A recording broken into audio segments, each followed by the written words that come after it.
Okusaba kwa leero Ssaabalabirizi w'ekkanisa ya Uganda Ntagali asabidde eggwanga lya Uganda okusomoka obusamaatuku n'okutingana kw'abantu okugenda mu maaso mu bitundu eby'enjawulo naddala mu disitulikiti y'Ebunibigi ne Kasese okuliyo.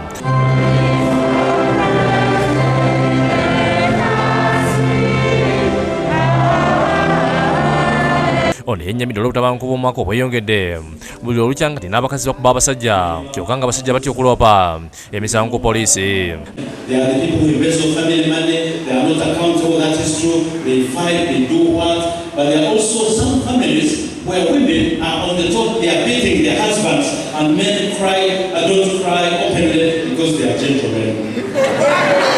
Ntagali era asabidde eggwanga okuvvuunuka ebbula ly'emirimu bavubuka okukusaba nga batwalira mu mawanga g'ebweru n'ebizibu ebirala bingi byagambye nti byonna bisobola okuggwamu nga Yesu aweereddwa ekifo mu mitima gy'abantu. They come up and they say we have jobs, we shall take you out of the country for training, and they are taken to unknown places, and when they go they never come back. Agasseeko nti okufa n'okuzikira kwa Yesu kwaleeta eddembe eri abantu nga n'olwekyo abantu bonna basaanye okwekwasa Yesu balyoke bawangule ebizibu ebyatuukako. There will be no politics, there will be no corruption, there will be no hatred and malice and all those things that are troubling us. It will be a place of joy. So friends, may the risen God give you this Easter, His peace. Ntagali ayongedde n'asabira bannabyabufuzi mu ggwanga n'asaba wabeerewo enteeseganya okusobola okutuuka ku kanya wakati bannabyabufuzi bonna.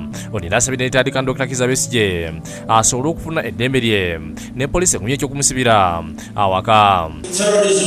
We had a transit in Amsterdam, but on the same day as we traveled, we were told when we arrived at the airport about the terrorism at Brussels when there was that bomb blast and many people died.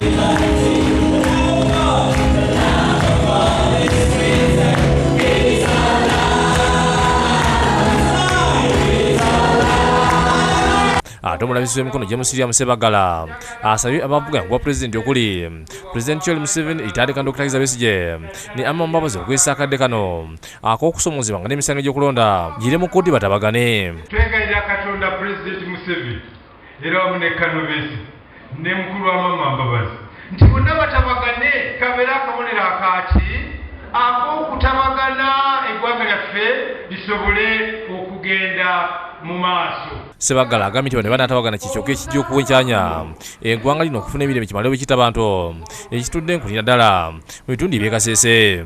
Abantu abakomereddwa oba basaliddwa ogw'okufa wano ku musaalaba ate Mukama waabateera.